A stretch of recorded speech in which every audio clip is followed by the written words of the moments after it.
بل دې ورځو کې تقریبا لږې ورځې پاتې دي. په دې ورځو کې پکار ده چې موږ صلات تسبیح خامخا وکړو. صلات تسبیح چې اکثر دا خلک ورته اوږد مونځ وایي. څه ورته وایي؟ اوږد مونځ. دا صلات تسبیح چې موږ خامخا په دې ورځو کې وکړو، په دې رمضان مبارک په دې ورځو کې. ځکه نبی علیه الصلاة والسلام حضرت عباس رضی الله تعالی عنه ته فرمایلی و خپل تره ته، وی عباسه زه تا ته یو عمل ښیم چې ډېر زیات بهتر عمل دی، او کو کېږي نو ته روزانه دا عمل وکړه. کو کولی شي دا عمل روزانه وکړه. کو روزانه یې نشي کولی د جمعې په ورځ یې خامخا وکړه. کو د جمعې په ورځ یې نشي کولی په میاشت کې یو ځل خامخا وکړه. کو په میاشت کې نشي کولی په کال کې یو ځل یې خامخا وکړه. کو په کال کې نشي کولی په ټول عمر کې یو ځل خامخا وکړه. صلات تسبیح ورته نبی علیه الصلاة والسلام یاد کو. د ابو داود شریف حدیث مبارک ته په صلات تسبیح سره الله تبارک وتعالی 10 ګناونه انسان ته معاف کوي. څو ګناونه؟ 10 ګناونه. کم کم حدیث مبارک کې راځي مخکنی ټول ګناونه. مخکنی څومره چې مخکې ګناونه را روان دي دا ورته الله تبارک وتعالی ټول معاف کوي. ورستنی ګناونه وروسته چې څومره د دې انسان نه ګناونه شي ورته الله تبارک وتعالی ټول څه کوي؟ معاف کوي. زاړه ګناونه ورته الله معاف کوي. نوي ګناونه په الله تبارک وتعالی معاف کوي. هغه ګناونه په انسان ته الله معاف کوي چې کوم په غلطۍ سره شوي وي. هغه ګناونه په الله تبارک وتعالی معاف کوي چې کوم انسان په قصد سره کړي. هغه ګناونه په الله تبارک وتعالی معاف کوي چې چا په پټه کړي دي. هغه ګناونه په الله معاف کوي چې چا ښکاره په ننداره کړي دي. هغه ګناونه په الله معاف کوي چې کوم واړه دي. هغه ګناونه په الله معاف کوي چې کوم غټ دي. حدیث مبارک کې راځي دا 10 ګناونه په الله تبارک وتعالی معاف کوي. حدیث مبارک کې راځي وی الله تبارک وتعالی په د انسان ګناونه معاف کوي اگر چې د شګو برابر ولی نه وي. بل روایت کې راځي وی الله تبارک وتعالی په د انسان دومره ګناونه معاف کوي څومره چې په تمام دنیا کې ته قیامت پورې انسانان راځي. د آدم علیه السلام نه والا تر قیامت پورې څومره انسانان مخلوقات چې دي دومره زیات ګناونه د انسان الله تبارک وتعالی په دا ټول څه کوي؟ معاف کوي. دا په کوم مونځ سره؟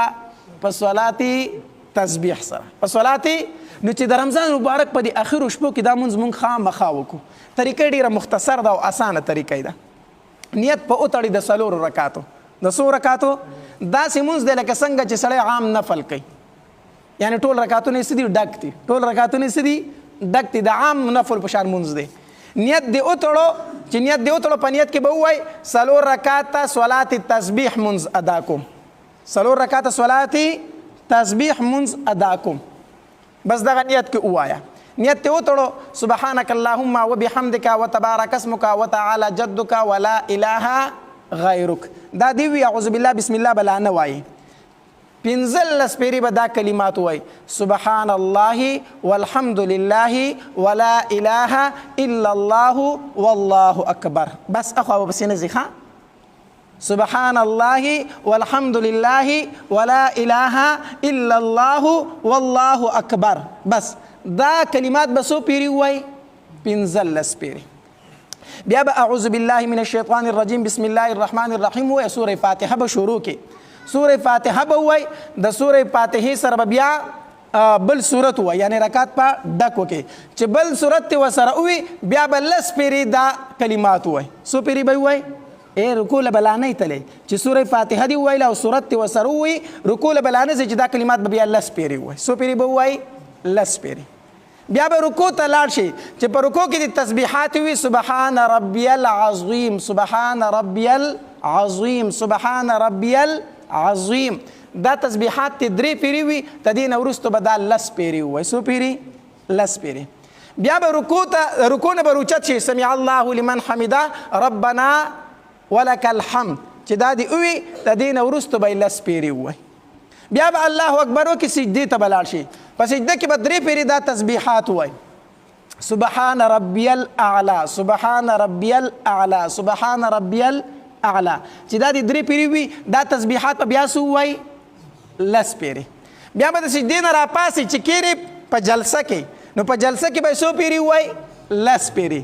بیا به سجدې ته لاړ شي چې تسبیحات د تسبیحاتو وروسته به بیا څو پیری وای لس پیری. په یو رکعت کې 75 15 یا پیری شو. په یو رکعت کې څو پیری شو؟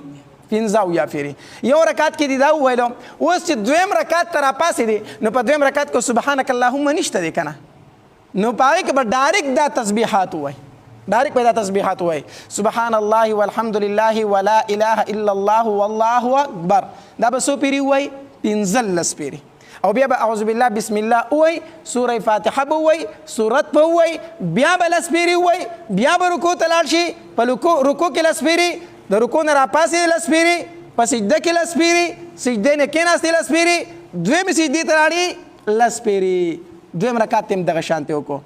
په تشهد کې به یې نه وایي التحیة لله، دویم رکعت باندې کېناستې نو التحیة لله به شروع کړي که نه، په دې کې به یې نه وایي. نو چې د عبده و رسوله پورې د مونځ ووایي که نه نو بیا به راپاسي. دریم رکعت ته چې راپاسې دي نو چې دریم رکعت ته راپاسې نو بیا خو سبحانک اللهم پکې نشته که نه، ثنا خو پکې نشته دی، نو ډایرکټ په دا تسبیحات بیا څو پیري ووایي؟ 15 پیري. نو بیا به اعوذ بالله بسم الله ووایي، سوره فاتحه او سورت. په دغې طریقه باندې به دا نور رکعتونه هم سرته ورسوي. یاد شو طریقه؟ که یاد نه شوله؟ یاد شوه که نه؟ په دې طریقه باندې به 4 رکعته مونځ وکړي. یو سړی وایي زما نه یېرېږي دا تسبیحات رانه یېرېږي چې ما څو پیري وویلو، ما څو پیري وویل. د ګوتو په بندونو هم شمارلی شي، د ګوتو په بندونو باندې شمارلی شي، په ګوتو باندې هم شمارلی شي. ټیک شو؟ په دې باندې شمارلی شي. او غالبا دا ډیجیټل کم تسبیح چې دي دا انسه چې پکې ښکاري که نه، نو که دا د ګوتې ته اچولي او د هرې پیرې سره یو ځل دباوئ، ټیک شو، 1 2 3 انسه اړئ که نه، نو هم کولی شي، کولی شي داسې. صحیح ده؟ دا ورسره کولی شي چې اسې درته بهتر خو دا چې انسان یې اسې یاد وساتي، خو که اسې یاد نشي ساتلی نو داسې په ګوتو باندې یا په دغې تسبیح باندې شمیر کولی شي. څه کولی شي؟ نو دې ته صلات تسبیح ویلی شي. الله تبارک وتعالی دې باندې 10 ګناهونه معاف کوي. ډېر زیات فضایل احادیث مبارکو کې د دې راغلي دي. الله تبارک وتعالی دې د عمل کولو توفیق راکړي.